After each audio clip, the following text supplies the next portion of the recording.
American বাইদেউ জিকিল, English বাইদেউ হাৰিল। American বাইদেউ মানে আমেৰিকাত MBA উচ্চ শিক্ষা, ইংলিছ বাইদেউ মানে বাইদেউগৰাকীক চাওক। অসমৰ ৰাজ্যপাল অসমৰ ৰাজ্যপালৰ নাম অসমৰ ৰাজ্যপাল ৰাজ্যপাল একচুৱেলি মই মানে ইংলিছ মিডিয়ামৰ হয়, মই মানে ইংলিছত কৰিছো শ্বিলং। মানকাচৰৰ এইগৰাকী প্ৰাৰ্থীৰ খুবেই চৰ্চা হৈছিল। ইংলিছ জনা এইগৰাকী বাইদেৱে পিছে নিৰ্বাচনত অৱতীৰ্ণ হৈ জয়লাভ কৰিব নোৱাৰিলে। বাইদেৱে পালে মাত্ৰ 526টা ভোট। ইংলিছ বাইদেউ হাৰিল। ভাৰতৰ ৰাষ্ট্ৰপতি কোন? PM মোদী। অসমৰ ৰাজ্যপালৰ নাম অসমৰ ৰাজ্যপাল ৰাজ্যপাল একচুৱেলি মই মানে ইংলিছ মিডিয়ামৰ হয়, মই মানে ইংলিছত কৰিছো Shillong. How many districts in our in Assam? How many districts in Assam? How many what? Districts in Assam? District. One. District one only. How many districts in Assam? District one no. Ruby district. পিছে America ফেৰত বাইদেউগৰাকীয়ে জয়লাভ কৰিলে। নাম ৰীনা পাটোৱাৰী। পূব কছাৰী মহল জিলা পৰিষদত বিজয়ী হল ৰীনা পাটোৱাৰী। গুৱাহাটী বিশ্ববিদ্যালয়ৰ পৰা ইংৰাজীত স্নাতকোত্তৰ ডিগ্ৰী লাভ কৰা ৰীনা পুনে বিশ্ববিদ্যালয়ৰ পৰাও MSW ডিগ্ৰী লাভ কৰিছিল আৰু পৰৱৰ্তী পৰ্যায়ত আমেৰিকা যুক্তৰাষ্ট্ৰৰ কেন ইউনিভাৰ্চিটিৰ পৰা উচ্চ শিক্ষা লাভ কৰে।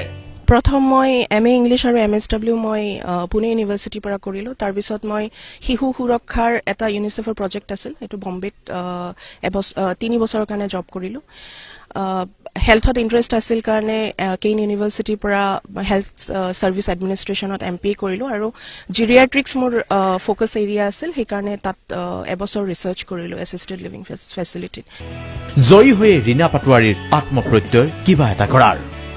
আমেৰিকাত উচ্চ শিক্ষা তথা চাকৰি এৰি আহি কামৰূপ জিলাৰ বিহদিয়াত এইগৰাকী বাইদেৱে আৰম্ভ কৰিছিল সাৰথী নামৰ এই ফাৰ্মখন, য'ত বিভিন্ন প্ৰজাতিৰ হাঁহ কুকুৰা পালনেৰে স্বাৱলম্বী হৈছিল ৰীনা পাটোৱাৰী। আৰু এইবাৰ নিৰ্বাচনত অৱতীৰ্ণ হৈ বিজেপিৰ প্ৰাৰ্থীৰূপে পূব কছাৰী মহল জিলা পৰিষদ দখল কৰিছে।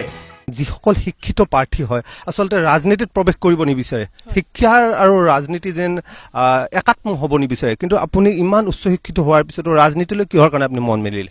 সঁচা কথা ক'ব গ'লে অনুপ্ৰেৰণা মোৰ স্বামীৰ শ্ৰী ৰমেন বৰুৱাৰ। আৰু ৰাজনীতি মই আগতে কৈছো এইটো ৰজাৰ নীতি, যিটো আমি ছ'চিয়েলি যিখিনি মানুহ আমি ছ'চিয়েল ৱৰ্ক কৰোঁ আৰু ৰাজনীতি পৃথক নহয়, এটা মুদ্ৰাৰে ইপিঠি সিপিঠি আমিহে পৃথক কৰোঁ এইটো, কিন্তু এইটো এটা মানে একেই বস্তু। আৰু ৰাজনীতিটো সদায় সমাজ নীতিত চলালে জনসাধাৰণৰ মংগল হয়। এতিয়া এই বাইদেউক লৈ আশা ভৰসা বিহদিয়াবাসীৰ। পূব কছাৰী মহল জিলা পৰিষদত প্ৰতিনিধিত্ব কৰাৰ জৰিয়তে ৰীনা পাটোৱাৰী বাইদেৱে অঞ্চলটোলৈ আনিব উন্নয়নৰ ন-সোপান।